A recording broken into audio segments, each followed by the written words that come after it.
atas kakek nenek lagi, yaitu para leluhur.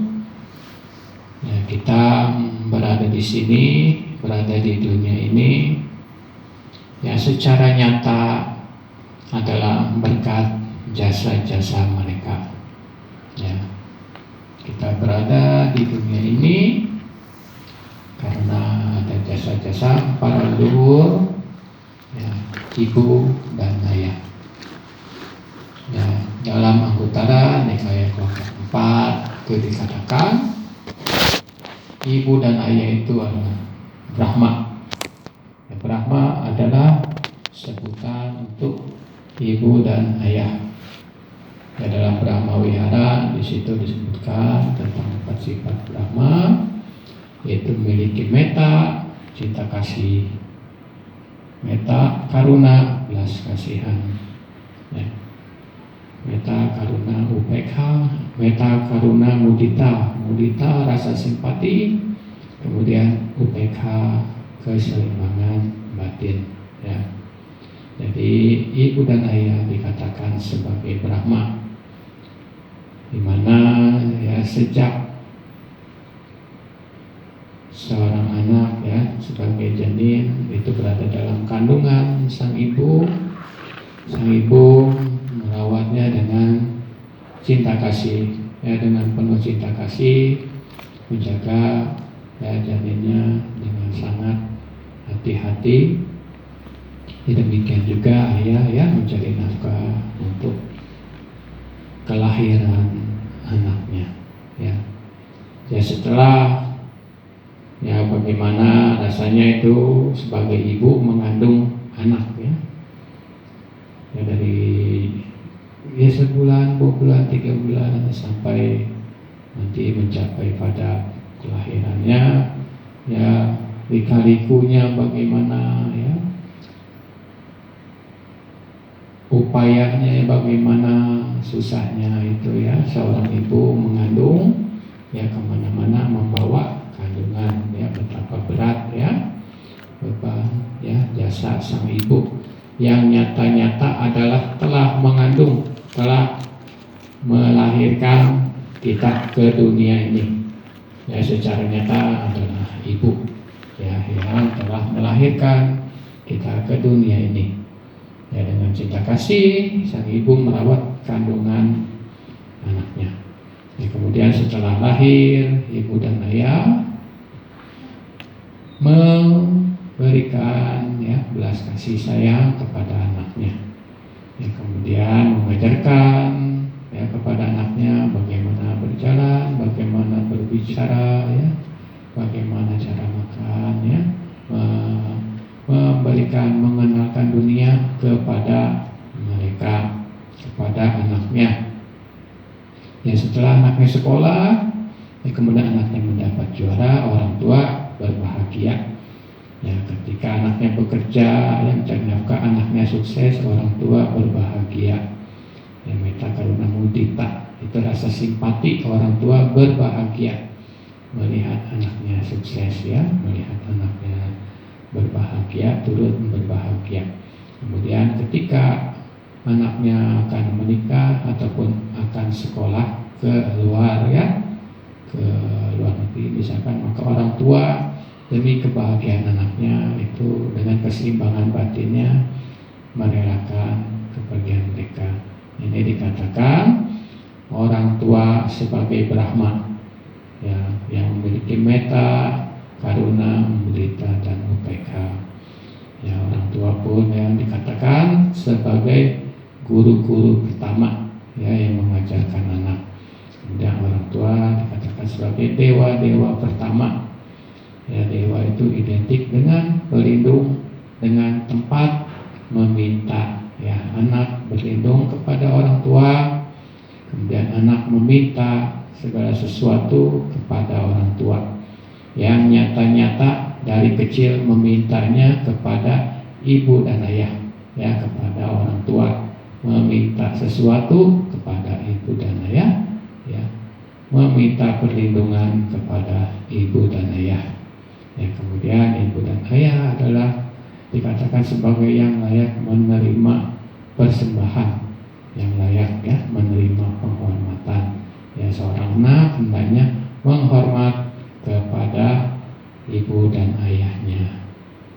Itu adalah sifat-sifat tentang ibu dan ayah, di mana yang telah melahirkan kita ke dunia ini. Ya, kita mengenal Dhamma, ya, kita dapat belajar Dhamma, mengerti tentang kehidupan ini, ya, itu adalah berkat jasa ibu dan ayah. Ya, kemudian pada kesempatan ini saya akan membawakan tentang manfaat sembahyang leluhur. Ya, sebagai anak, ya, ketika orang tuanya sudah tidak ada, ketika kakek nenek sudah tidak ada, maka memiliki suatu kewajiban untuk tetap menghormat kepada leluhur, ya, kepada orang tua, kemudian juga menyatakan rasa terima kasih kepada mereka, ya, dengan melaksanakan sembahyang kepada leluhur. Ya, seperti yang kita ketahui, ya, untuk yang tradisi, ya, sebentar lagi akan melaksanakan sembahyang cengbeng, ya. Sembahyang cengbeng itu artinya dalam arti membersihkan kuburan, ya, menyiangi kuburan, ya, membersihkan kuburan. Yang biasanya pada puncaknya pada tanggal 5 April. Nah, di situ seorang anak, ya, melakukan sembahyang kepada leluhur, ya, menyatakan terima kasih kepada mereka, ya, menyatakan hormat kepada mereka, ya, rasa berterima kasih, ya, karena kita berada di dunia ini adalah karena jasa-jasa mereka, jasa-jasa para leluhur, ya. Di dalam Sigala Sutta pun dikatakan, ya, itu merupakan kewajiban anak. Ya, di dalam Sigala Sutta di situ disebutkan di mana Sigala Sutta itu menyembah 6 arah. Nah, salah satunya adalah arah timur, ya.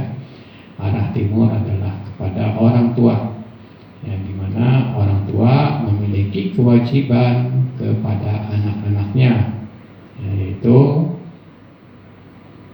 mencegah anak-anaknya untuk berbuat kejahatan, ya, kemudian kedua menganjurkan anak-anaknya berbuat kebaikan, kemudian memberikan keterampilan kepada sang anak, kemudian pada waktunya akan memberikan warisan, ya, kemudian mencarikan pasangan hidup untuk anaknya.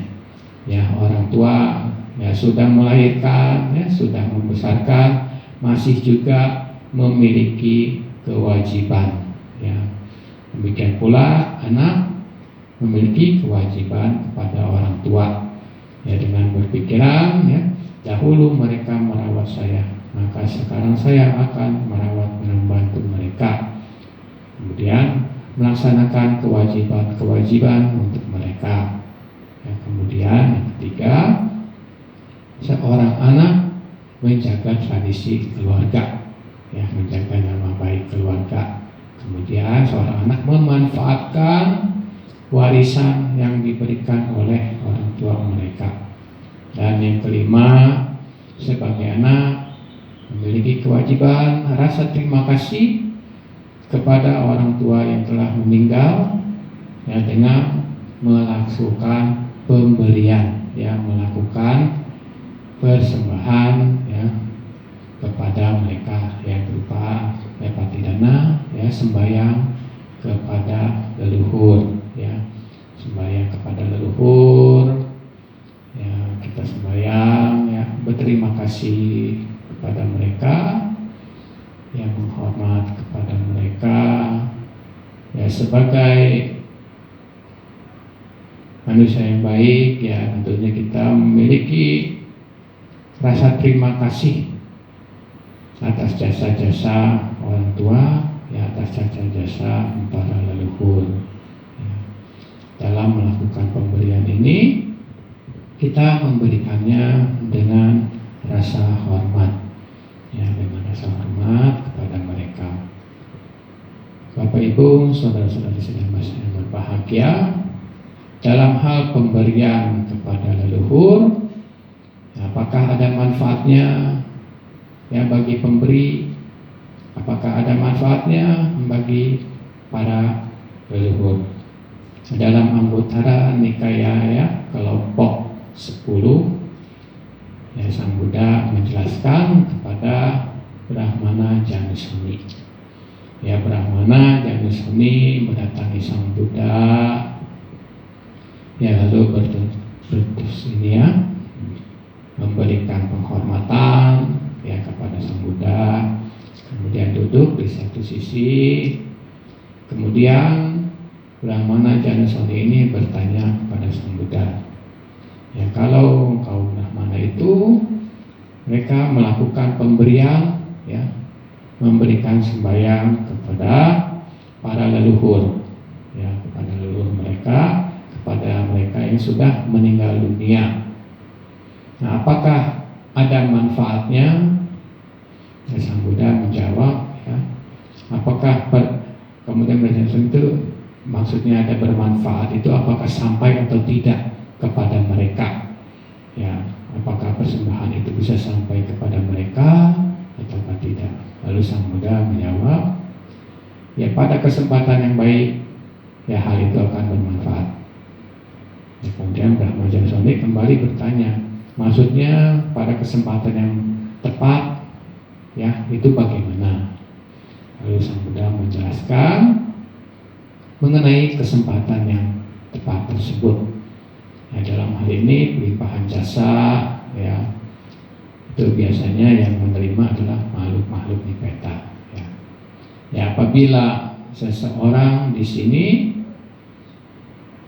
itu selama hidupnya dia melakukan pembunuhan, dia melakukan pencurian, dia melakukan tindakan asusila, yang melakukan berbohong, yang melakukan ucapan yang memecah belah, melakukan ucapan-ucapan kasar, yang melakukan ucapan-ucapan yang tidak bermanfaat, ya bergosip, ya kemudian juga sering meminum minuman keras, ya maka setelah hancurnya tubuh ini dia akan terlahir di alam neraka.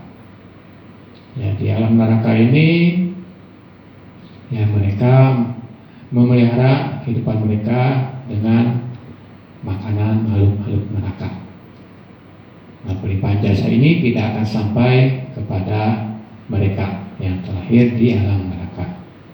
Nah, kemudian seseorang di sini ya melakukan dalam kehidupannya itu melakukan pembunuhan, ya, melakukan pencurian, melakukan tindakan asusila, ya melakukan berbohong, ya kemudian ucapannya memecah belah, kemudian selalu mengucapkan kata-kata kasar, ya kemudian juga ya sering bergosip, ya kemudian itu memiliki pikiran-pikiran yang menyakiti makhluk lain, ya ingin menyakiti makhluk lain, yang memiliki pikiran keserakahan dan memiliki pandangan salah, ya sama seperti yang tadi terlahir dalam neraka itu, ya maka setelah hancurnya tubuh ini orang tersebut terlahir sebagai binatang, ya sebagai binatang yang memelihara kehidupannya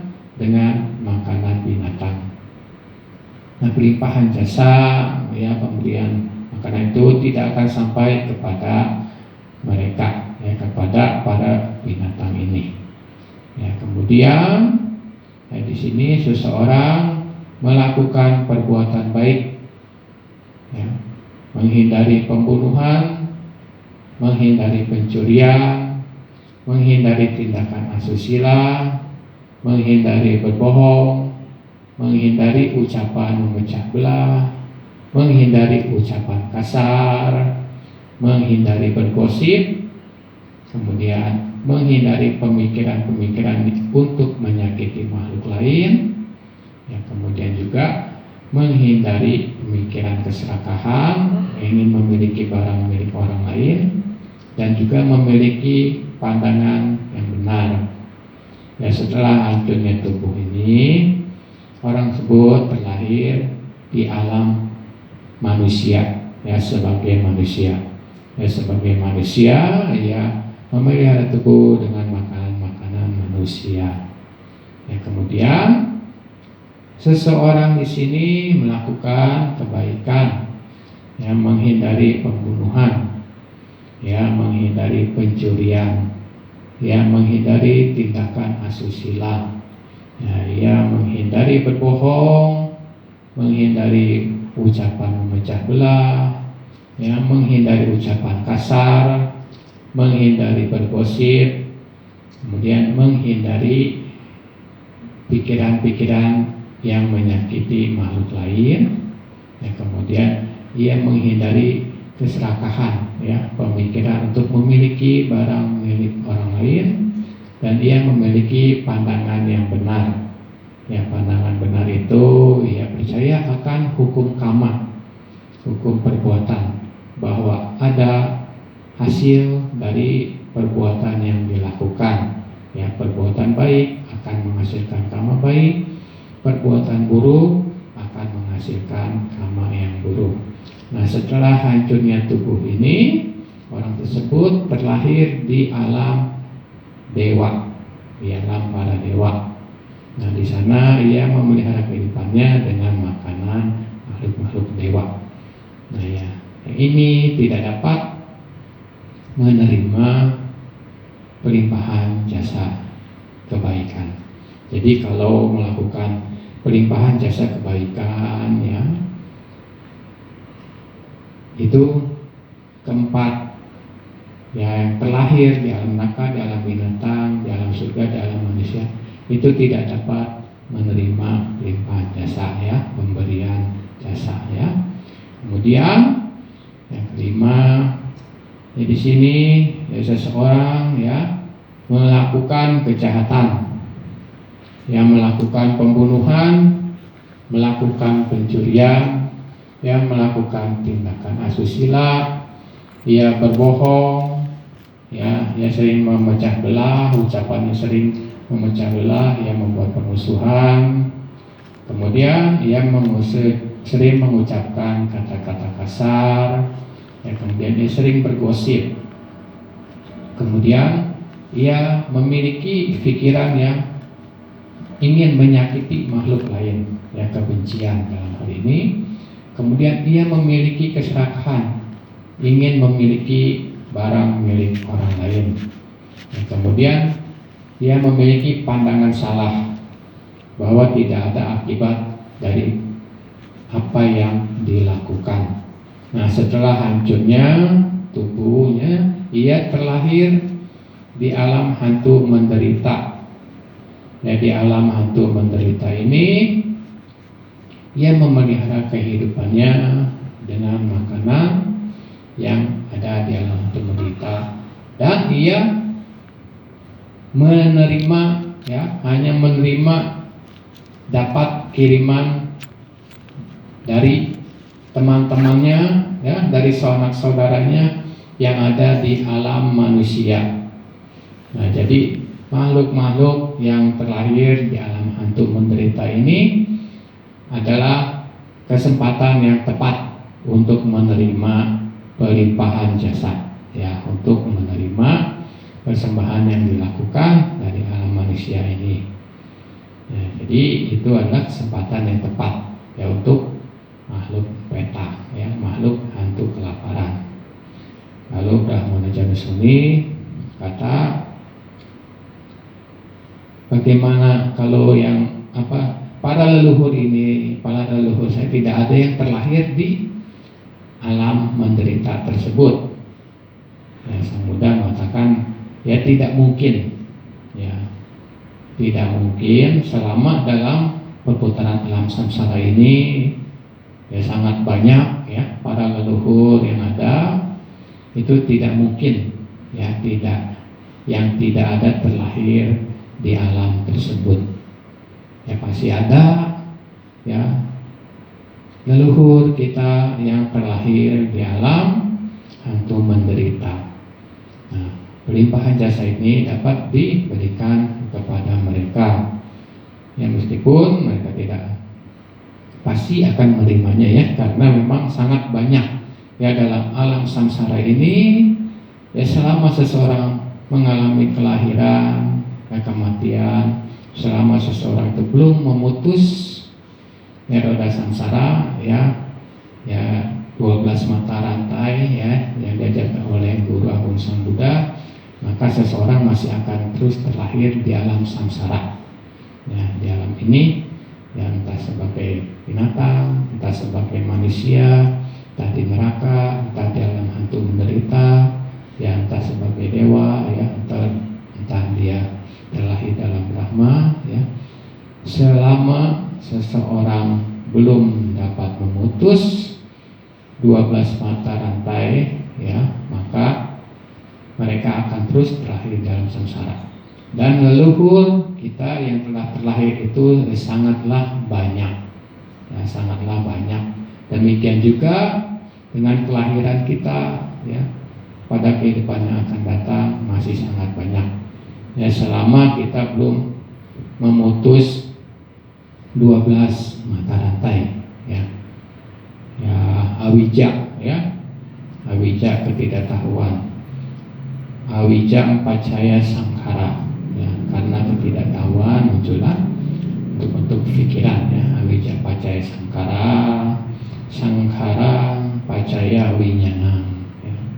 Winyanam pacaya nama rupa, dan nama rupa pacaya salayatana, ya salayatana pacaya aso, ya. Jadi karena ketidaktahuan yang muncullah bentuk-bentuk pikiran. Ya, karena munculnya bentuk-bentuk pikiran maka adalah kesadaran. Ya, karena ada kesadaran maka adalah nama rupa. Dan nama rupa itu tubuh dan jasmani. Karena adanya nama rupa maka ada 6 landasan indria. Ya, karena adanya 6 landasan indria maka muncullah kontak, ya, pasa, pasok, ya. Pasa, ya, pasa pacaya wedana, ya, wedana pacaya tanha. Jadi karena ada kontak, ada perasaan, ada wedana, ya, wedana pacaya tanha. Nah, karena ada perasaan maka ada keinginan, ya. Tanha pacaya upadana, upadana pacaya bhawa. Jadi karena ada keinginan muncullah kemelekatan. Karena adanya kemelekatan muncullah kemenjadian. Nah, bahwa pacaya jati.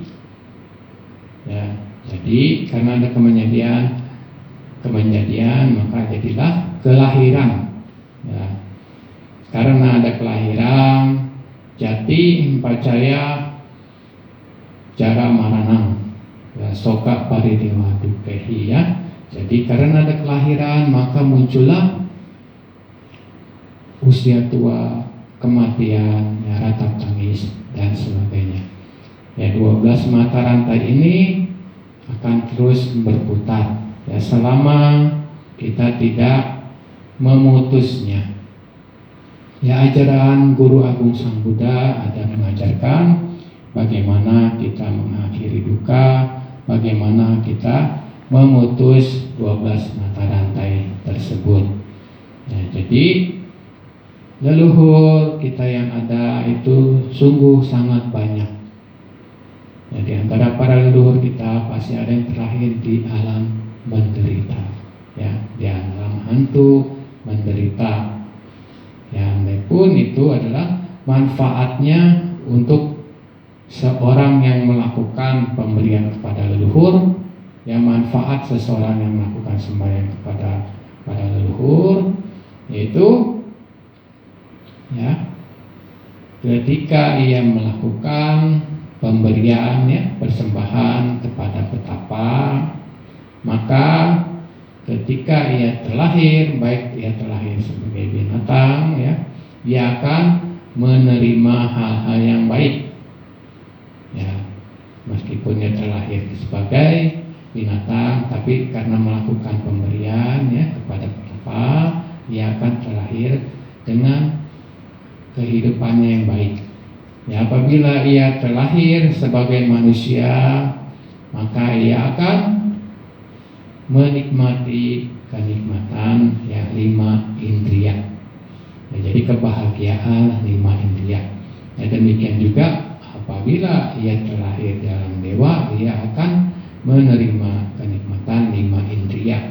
Ya, jadi itu manfaat-manfaat bagi si pemberi. Ya, ada manfaatnya dalam melakukan pemberian, ya, dalam melakukan ya, sembahyang leluhur ya pada mereka yang melakukan sembahyang leluhur, yaitu manfaatnya ada ya baik untuk para leluhur maupun untuk diri sendiri.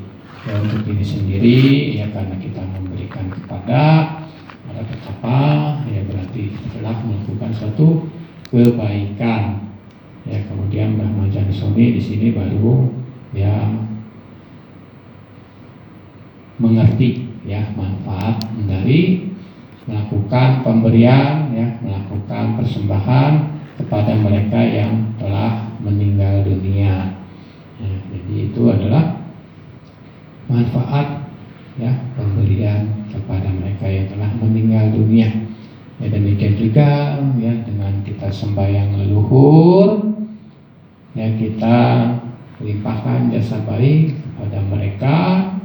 Ya, dengan kita berbuat kebaikan, mereka ya para sanak saudara, para leluhur yang mengetahui mereka akan berbahagia, ya turun berbahagia melihat ya turunannya berbuat baik, yang mengenang jasa mereka. Nah, tentunya ini adalah suatu perbuatan yang baik, ya perbuatan yang mulia yang dilakukan seorang anak ya seseorang manusia yang mengerti dhamma, yang memiliki rasa terima kasih ya untuk melakukan pemberian kepada para leluhur ya kepada para mereka yang telah meninggal dunia.